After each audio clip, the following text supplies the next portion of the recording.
In the race to have the best phones, Google has heavily leaned on AI features to help distinguish the last two generations of Pixel phones from everything else. So far, that bet has paid off big time as the company's set of AI features have been able to stave off its closest competitors in Galaxy AI and Apple Intelligence.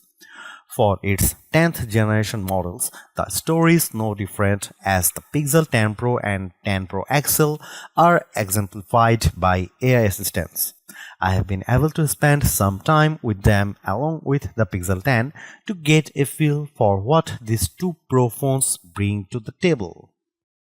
On paper, the hardware doesn't appear to gain a whole lot of upgrades over last year's model, but don't let that fool you because I started off feeling underwhelmed, only to realize there is more to them when you look deeper.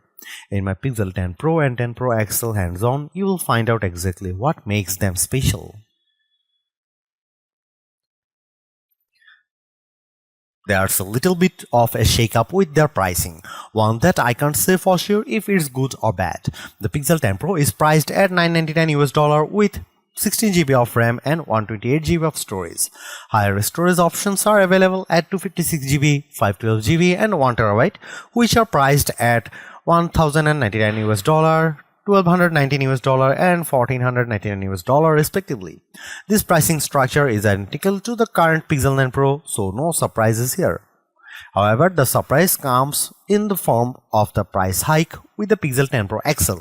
That's because the starting price is now $1,199, which is an increase $100 over the Pixel 9 Pro XL's cost.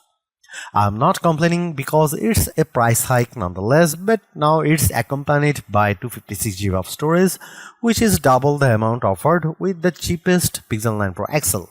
I suppose this is okay given how its main rivals, the Galaxy S25 Ultra and iPhone 16 Pro Max, both start off with 256 GB of storage.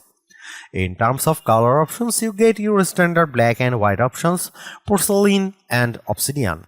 If you want color, then you will have your choice between moonstone and jade. Between them, I prefer moonstone because it reminds me of the bay color of the Pixel 8 Pro, whereas jade doesn't have as much color saturation as I'd want.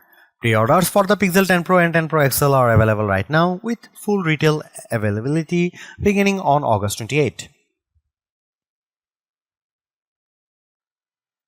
Not much has changed with either phone since they recycle the same design as their predecessors, and that's not a bad thing either. I'm a fan of smaller phones, so I naturally gravitate towards the Pixel 10 Pro. No matter your size preference, both phones continue to feel solidity built and premium. That's because they employ spacecraft-grade aluminum frame, polished edges, and Corning Gorilla Glass Victus 2. On the back is the classic matte finish. This year's color options are a bit subdued in my opinion, seeing that the new colors, Jade and Moonstone, aren't as polarizing as prior colors. Still, there's no compromise with their constructions since they feature IP68 ratings. I really don't understand why Google continues to keep the temperature sensor, which is situated on the back near the LED flash. I suppose if there is a room and there is no major price hikes, it's one of those let's just throw it in features. If you look at the display specs of both phones, they are familiar because they are no different from last year's models. So that's a 6.3-inch Super Actua display for the Pixel 10 Pro and a 6.8-inch one for the Pixel 10 Pro XL.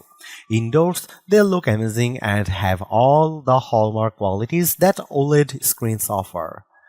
What I am really interested is in how bright either phone can get because the Pixel 9 Pro XL still has the record for the brightest screen we have been ever tested by reaching 2469 nits. Google only needs to beat itself, so it would be only setting the bar higher for everyone else. Google has it rated for a peak brightness of 3300 nits, but I just hope it can exceed the 1769 nits that the Pixel 9 reached. I'm eager to put these phones through more testing to see how well they perform, but what I have been able to check out or first hand convinces me that Google's pulling ahead of the pack. The company has already established itself for having the best AI phones around, and the Pixel 10 Pro and 10 Pro XL keeps on widening the gap. Samsung has done well to keep up with its Galaxy AI features, but I think it puts Apple Intelligence on notice because of the amount of new AI features present here with these Pixel 10 Pro devices. They add on to the existing set that Google has delivered, like Call Screen, Pixel Studio, Magic Editor, and much more. Hopefully, other aspects of these phones are improved, namely the performance of the Tensor G5 and their battery life.